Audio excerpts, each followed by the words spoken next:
उस माँ के पास रोने लगे और कहा, हे माँ, आप थोड़ा दूध तो मेरे लिए छोड़ देती। उस भगवती ने पुनः से प्रकट होकर के और उस नादान शंकराचार्य को अपने गले से लगाया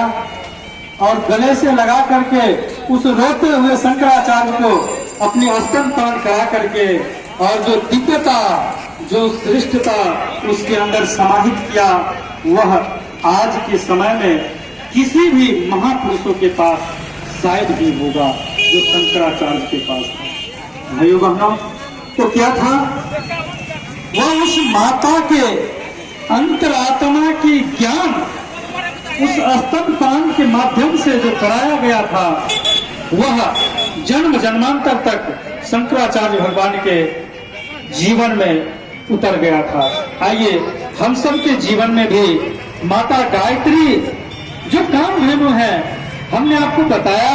इस गायत्री के माध्यम से 7 महाशक्तियों की प्राप्ति की जा सकती है। ऐसी महाशक्ति हम सबको प्राप्त हो, इस भाव के साथ सभी लोग हाथ जोड़ करके, नेत्र बंद करके गुरुदेव भगवान, माता गायत्री, माता सरस्वती एवं व्यास भगवान की वंदना करें।